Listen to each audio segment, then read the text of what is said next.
এটা কি tube light? এটা তো টিউব লাইট, হ্যাঁ tube light, study of tube light. এই যে দেখো এটা হচ্ছে স্টার্টার, এটার মধ্যে দুইটা ইলেকট্রোড দেওয়া আছে, লোহার দ্বন্দ্ব দেওয়া আছে, একটা ইউ শেপের মতো আর একটা স্ট্রেট লাইন। যখন আমাদের ইলেকট্রনগুলো পাস হয় তখন এইটা কয়েক মিলি সেকেন্ডের মধ্যে উত্তপ্ত হয়ে যায়, তার মানে হিট হয়ে যে কন্ট্যাক্ট পেয়ে যায় ইলেকট্রোড দুইটা। এটার মধ্যে আছে নিয়ন গ্যাস। এই যখন এটা কি করে হিট হয়ে যে উত্তপ্ত হয়ে লোহার দ্বন্দ্বটা একত্রিত হয়ে কয়েক সেকেন্ডের মধ্যে আবার ডিসচার্জ হয়ে যায়, তার মানে কি ইলেকট্রনগুলোকে সে পাস করে দেয়। এটা বাইপাস সার্কিট হিসেবে কাজ করে। এই সার্কিটের মাধ্যমে এই ফিলামেন্টে এই ইলেকট্রনগুলো পাস হয়ে যে এই লাইটটাকে জ্বালাইতে সাহায্য করে। এটাই হচ্ছে স্টার্টারের কাজ। ম্যাম এই লাইটগুলোতে স্টার্টার নাই কেন? আছে, সবগুলো বোর্ডে সেট করা আছে।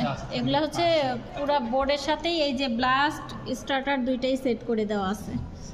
এগুলো আগের মডেল, এগুলো চলে না। মেকানিক্যাল ইঞ্জিনিয়ার হয়ে গেল। এটা হচ্ছে ব্লাস্ট বা চোক কয়েল, ঠিক আছে। এটা ইন্ডাক্টরের কাজ করবে, অতিরিক্ত ভোল্টেজটাকে গ্রহণ করে নির্দিষ্ট পরিমাণ ভোল্টেজটা সাপ্লাই দিবে এর মধ্যে দিয়ে, ঠিক আছে। তার মানে কি প্রোটেক্টিভ হিসাবে কাজ করবে। যদি লাইনে সরাসরি আমরা এসি সাপ্লাই দিই 200 ভোল্ট 20 ভোল্টের সাপ্লাই, তাহলে এই যে ফিলামেন্ট আছে উত্তপ্ত হয়ে ফেটে যাওয়ার সম্ভাবনা থাকে। এটার মধ্যে আছে ফ্লোরেসেন্ট গ্যাস বা মার্কারি গ্যাস, ওখানে আছে নিয়ন গ্যাস, এখানে আছে ফ্লোরেসেন্ট বা মার্কারি, ঠিক আছে। ম্যাম আমরা যদি সরাসরি লাইন দিয়ে দিই পাশে আর ওই পাশে, তাহলে বেশি আলো হবে না? কি আলো হবে? আলো হবে না, এটা ফেটে যেতে পারে। ওটা ধারণ ক্ষমতার বাইরে চলে গেলে সেটা ফেটে যাবে। এই জন্য আমরা এই কয়েলটা ব্যবহার করি। ইন্ডাক্টর রেজিস্ট্যান্স যেমন বাধা ক্রিয়েট করে, এই ইন্ডাক্টরটাও সেম কাছাকাছি কাজ করবে। এখন দেখো কানেকশন হচ্ছে 220 ভোল্টের সাপ্লাই দিব। কোথায়? একটা দিব হচ্ছে ব্লাস্টের সাথে। ব্লাস্ট কোনটা ম্যাম? এই যে এটা ব্লাস্ট বা চোক কয়েল। ইন্ডাক্টর বললেন না? ওইটাই তো ইন্ডাক্টর, ওইটাই ব্লাস্ট, ওইটাই ইন্ডাক্টর, ওইটাই ইস্যু চোক কয়েল, ঠিক আছে। এটা একটা ফিলামেন্টে দাও, ওই পাশে দুইটা নবের যে কোনো পয়েন্টের একটা পয়েন্টে দাও, দুইটাই দিয়ে দে, আলাদা করে রাখো। এটার একটা পয়েন্ট দাও ফিলামেন্ট স্টার্টারে।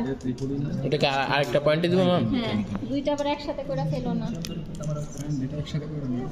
ভাই। দেখিস কারেন্ট জিনিসপাতি তো রিস্ক নেই। এসি সাপ্লাই কিন্তু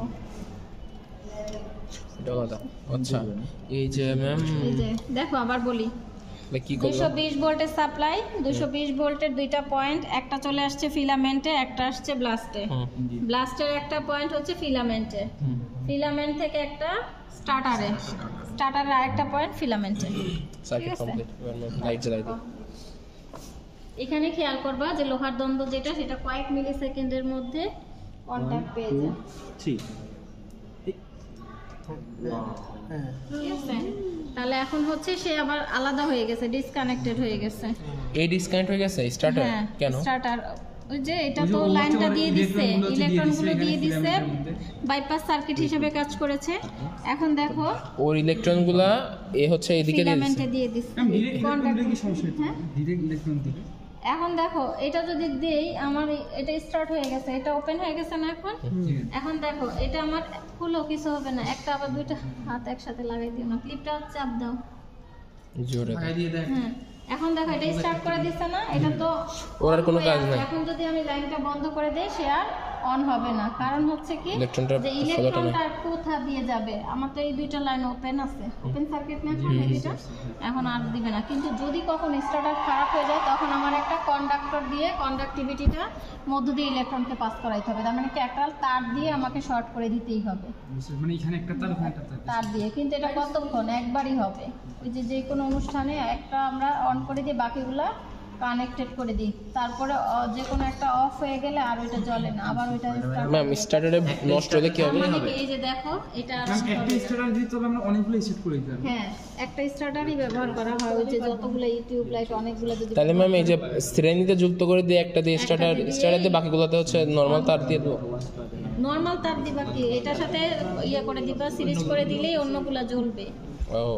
এটা খুলে ফেললে আর সমস্যা না, ওইটা দিয়েই কানেক্টেড করে দেওয়া যাবে। আর ডাইরেক্ট যদি এসি লাগাই তাহলে এটা ফেটে যাবে। এটা হয়তো বা কিছুক্ষণ থাকবে, কোনো সমস্যাও থাকতে পারে। গ্যাস কি বেশি ভরা হয়েছে না কম হয়েছে, সেটা হচ্ছে ম্যানুফ্যাকচারিং এর উপর ডিপেন্ড করবে। তখন দেখা যাবে কি এটা রিস্ক হয়ে যাবে, ঠিক আছে। আছে আচ্ছা, আর এটার কাজ হচ্ছে ম্যাম ওই যে প্রপার ভোল্টেজটা প্রোভাইড করতেছে, অতিরিক্তটা অ্যাবজর্ব করে নিচ্ছে। শেষ ঠিক আছে, এটা নিয়ে কারো কোনো সমস্যা আছে? এই সমস্যা। শেষ ম্যাম। এটা শেষ। টিউবলাইট, স্টাডি অন ওইটা টিউবলাইট। খুলো।